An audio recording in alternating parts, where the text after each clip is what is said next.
Hello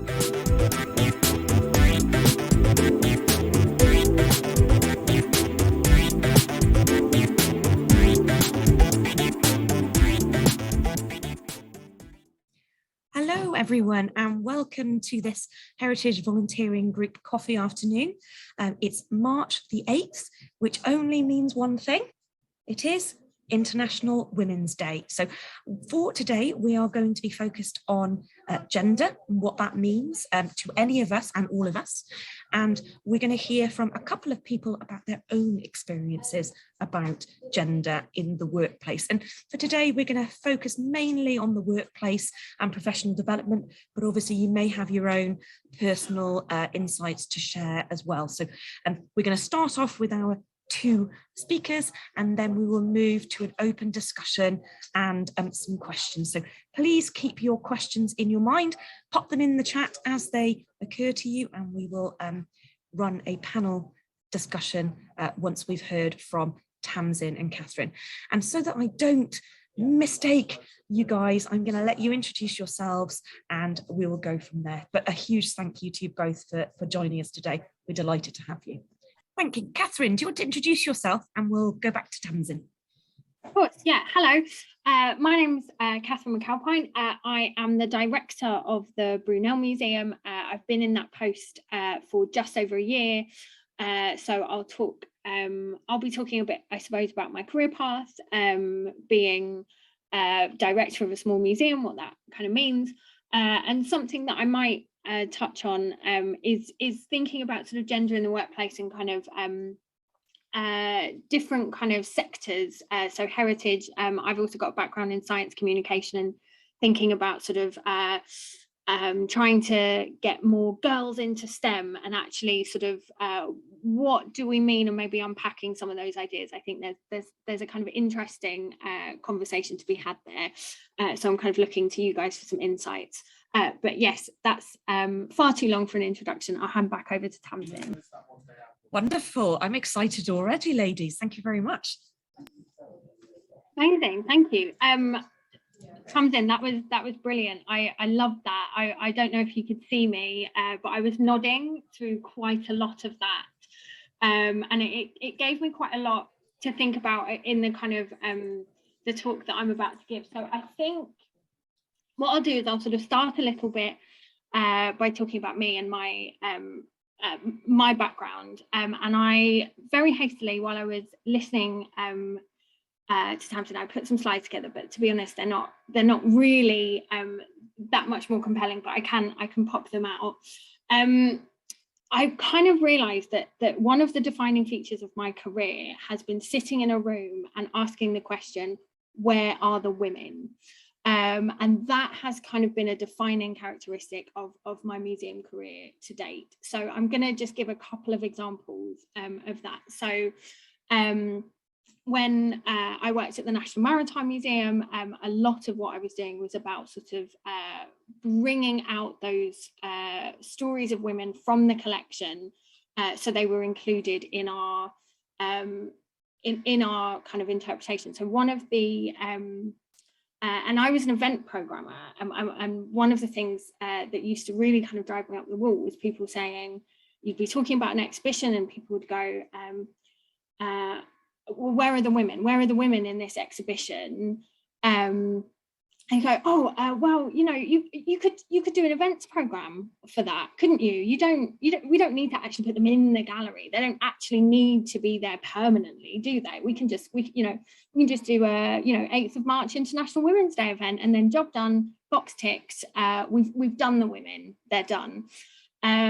So that used to really kind of frustrate me, which was one of the reasons that I moved into exhibition interpretation. That's why I wanted to be able to sort of tell those stories and make sure that they were kind of on the wall. And one of the things that I'm genuinely really proud of, I worked on Tudor and Stuart Seafarers Gallery at the National Maritime Museum, and I spent 2 years literally sitting in a room going, but where are the women? But where are the women?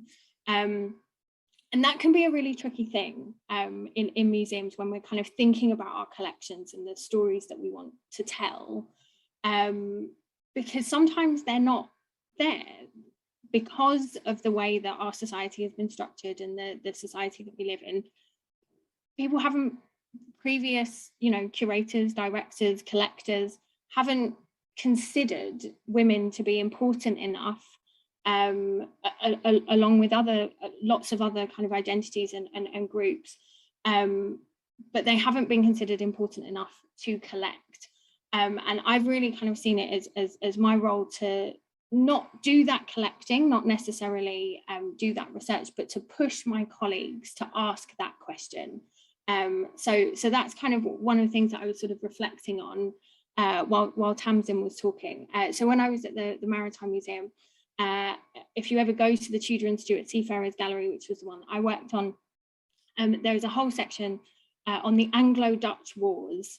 And it was really important for me that in this section that was talking about war and the kind of naval capacity of war, and it was kind of paintings of naval warships, that actually we told a broader story, and the story that we told was about war widows, so women, wives who'd been widowed as a result of the conflict in the Anglo-Dutch Wars.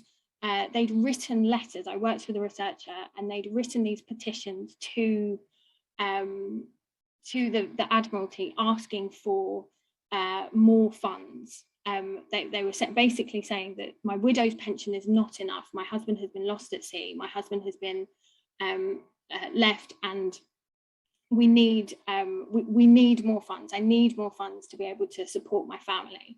And it was really important for me that this story was told, because it was a story of female agency 400 years ago, and it helps change the narrative. It's a story of women petitioning people in power and kind of asking, and in many cases kind of getting what they needed. So I felt that was a really kind of important way of us kind of changing the narrative. But there are also lots of kind of issues around that we do kind of have to think about, in terms of we have to think about kind of who has had power throughout history. And one of the things that I kind of want to reflect on, and I'd be really interested in your kind of views in the discussion, is by pulling out these stories of women when there are so, you know, there may be so few in your collection that you end up just talking about the one, you end up exceptionalizing that individual as well. And that's a really sort of tricky situation to be in. So to kind of bring that up to date, I'm now the director of the Brunel Museum. We're an incredibly small team, so everything that Tamsin was saying about you know, part-time work, that's, you know, that absolutely kind of sums us up. A lot of our staff have other roles or caring responsibilities, which makes part-time work really sort of attractive for them. But I'm very kind of conscious of all of these things sort of going on in the background when I'm recruiting staff. But we are the story of on the site of the Thames Tunnel, and we tell the story of the Brunels. And the Brunels in this case is very often, it's Mark Brunel and his son Isambard Kingdom Brunel. It's a big macho masculine engineering story. And in 2018, we did a visitor survey, and 88% of our visitors were male. So you might find that, you know, while your workforce may be overly feminized, or whatever the phrase that Tamsin was, that your audience may not, you know, may not be, and can in fact skew one way rather than the other. And for me, it's been really important to kind of tell a much broader story of the Brunels and the Thames Tunnel in the time that I've been there. So while we obviously do talk about Mark and Isambard Brunel's engineering, one of the stories that we tell quite often is the story of Sophia Brunel, Isambard's sister. Now, Isambard's sister, she was once apparently described as Isambard Brunel in petticoats. So she was kind of seen as this that she had all of the skills, she had the sort of technical ability to have been an engineer, but because of the society she lived in at that time, she wasn't able to fulfill that. She went on and she became a kind of quite celebrated ceramics painter in her lifetime. So she did, you know, achieve, but not in the same way that her brother did. And no one has heard of Sophia Brunel, the ceramicist, in the way that people have heard of Isambard Kingdom Brunel. So she's a really important part of our schools program and our family program, and it's really important that we tell that story more broadly. But I think within that there's kind of questions around just because she was kind of described as Brunel in petticoats and being sort of, you know, this incredible mind, thinking about how she might have been sort of held back by stereotypes in her own time, but also that she herself experienced many privileges that weren't available to lots of other people at that time. So that's quite a lot to pack into a school session and a family session, but those are the sorts of things that I'm thinking about when we're sort of putting together our programs, is kind of by focusing in on one individual, how do you use that to talk about more broad experiences? And I just kind of wanted to echo Tamsin's point about sort of, you know, my experience is my experience, and quite often we do make leaps in museums to kind of tell bigger narratives using an individual, and actually I think we can use that as a way to get people to reflect and to think, but I think we have to be very careful about the sort of broader stories that we're telling. So yeah, those are sort of some of the things that I was kind of reflecting on, and kind of the way that we tell stories, and what sort of stories we choose, not just what sort of stories that we choose to tell, that's sort of just putting women out there. Actually, are we reinforcing this kind of this idea of exceptional women, and actually we ignore some of the structural things that explain why there are so few women in our collections or in our stories, or that aren't being talked about. Before I close, one person that I would recommend you look out if you can. I had the privilege of working with a woman called Alice Rowe, who ran a thing called Her Story a couple of years ago. And one of the brilliant kind of tips she had was, you know, don't be afraid, you know, don't feel that you have to hit the gold standard. You don't have to have a name, a birth date. You can tell these broader stories in a different way, and don't be afraid to look at collectives, because particularly when you start looking at sort of working class histories, actually that's really a community history of kind of people coming together. So you might not have an individual in the way we have the Brunels or Sophia Brunel. You might have a group of people who came together to do things, and don't be afraid of that you can tell those stories too. So that's a sort of some musings on sort of women and power and interpretation and collections.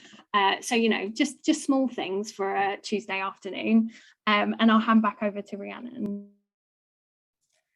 Wonderful. Thank you so much, Katherine. And I hadn't thought about many of the angles that you've brought in. And actually, that idea of putting the exceptional women on the stage and ignoring the rest. I feel like I did that with the invite, even for today, by bigging you and Tamsin up. So yeah, here's to all us normal people as well.